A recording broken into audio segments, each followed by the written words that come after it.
Hi, my people. Hey, meine Leute! What are some of the signs of an unforgiving spirit? Was sind einige Anzeichen für einen unversöhnlichen Geist? You know, and I'm giving you these signs so that you can look into your own heart. Ich gebe dir diese Zeichen, damit du auf dein eigenes Herz schauen kannst. And that in your own heart you can honestly take a look and see if there is unforgiveness. In deinem eigenen Herzen kannst du ehrlich einen Blick werfen und sehen, ob es Unversöhnlichkeit gibt. You know, often we don't even realize and perceive unforgiveness in our hearts. Sehr oft realisieren wir die Unversöhnlichkeit nicht oder nehmen sie in unserem Herzen gar nicht wahr. So, here are some of the signs, or I would actually like to say, here are some of the symptoms Hier sind einige der Zeichen oder besser, hier sind einige der Symptome, that will point to the root of unforgiveness. die auf die Wurzel der Unversöhnlichkeit weisen. First of all, a desire to take the law into our own hands. Als erstes den Wunsch, das Gesetz in unsere eigenen Hände zu nehmen. You know, you've done wrong, I make a judgment, that's wrong, Du hast etwas falsch gemacht, ich spreche ein Urteil, das ist falsch. and I'm gonna get you back. Und ich will dich zurückgewinnen. That's a clear sign of you haven't forgiven. Das ist ein klares Zeichen, dass du nicht vergeben hast. I'm gonna give you a second one. Ich gebe dir ein zweites Zeichen. Are you ready? Bist du bereit? Thinking and talking obsessively about the issue. Zwanghaftes Denken und Reden über das Thema. Every time you have an opportunity, you talk about that issue. Jedes Mal, wenn du eine Gelegenheit hast, sprichst du über das Thema. And you know what he did? You know what they did? La, la, la. Weißt du, was er tat? Weißt du, was er tat? La la la la la. It's a sign that you have not forgiven, which means you haven't let it go. Es bedeutet, dass du nicht vergeben hast. Du hast es nicht losgelassen. You know, next. Nächstes. You're always distressed when you think about this situation. Du bist immer gestresst, wenn du über diese Situation nachdenkst. You know, God gave me such a beautiful revelation. Gott gab mir so eine schöne Offenbarung. Open or unhealed wounds because of lack of forgiveness, Offene oder unverheilte Wunden wegen mangelnder Vergebung they will poison me.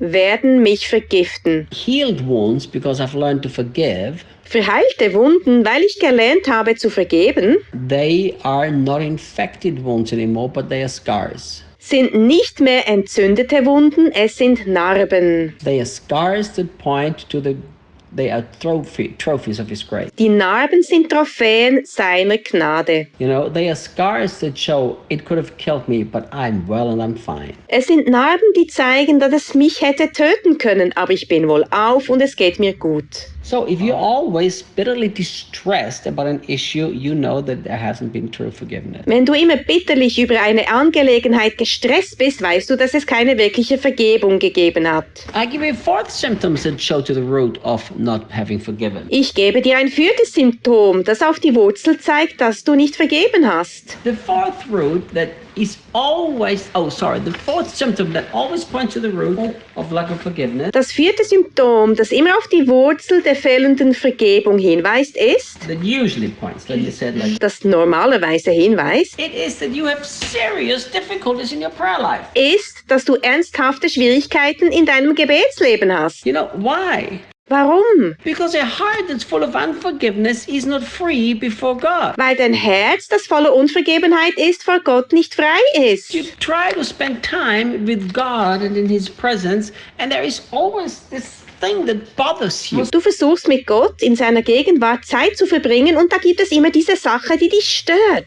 You see, you should ask yourself, have I really forgiven? Du sollst dich selber fragen, habe ich wirklich vergeben? I tell you, my friend, Ich sage dir, mein Freund, if there is anything that I feel in my prayer life of intimacy with Jesus is bothering me, I fix it. wenn ich in meinem Gebetsleben, in meiner Intimität mit Jesus irgendetwas fühle, das mich beschäftigt, dann löse ich es. My spiritual life and my intimacy with Jesus is so valuable for me. It's not worth to destroy it by unforgiveness. Mein geistiges Leben und meine Intimität mit Jesus ist so kostbar für mich. Es lohnt sich nicht, diese durch Unvergebenheit zu zerstören. Because the truth is Weil die Wahrheit ist, that unforgiveness will actually mess with your heart so much. dass Unvergebenheit mein Herz so stark verwirrt. Doesn't matter how much you declare and claim Bible verses out of context, it will leave you with a feeling of guilt and shame. Es spielt keine Rolle, wie viel du Bibelverse aus dem Kontext gerissen deklarierst und einforderst.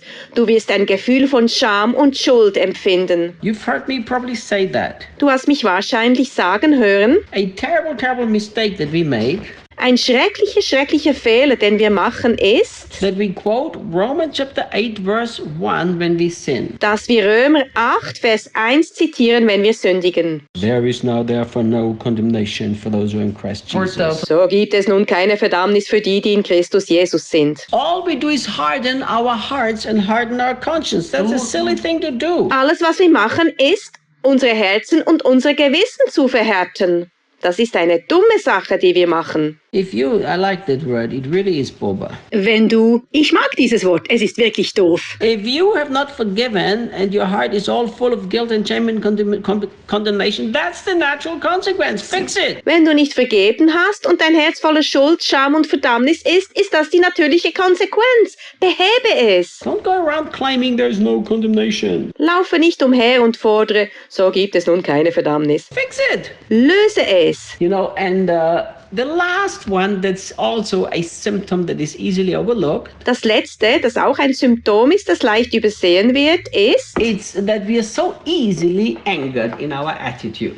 dass wir in unserer Haltung so leicht verärgert sind. Every little thing causes us to blow up. Jede Kleinigkeit bringt uns zum Explodieren. You know, and we think that it has to be temperament, but I tell you what, many times has more to do with bitterness. Wir denken, dass es unser Temperament ist, doch ich sage dir, oft hat es mehr mit der Verbitterung zu tun. So look at the symptom Schau die Symptome an and fix it so that the root can be destroyed. und löse sie, sodass die Wurzel zerstört werden kann. I'll see you tomorrow. Bis morgen!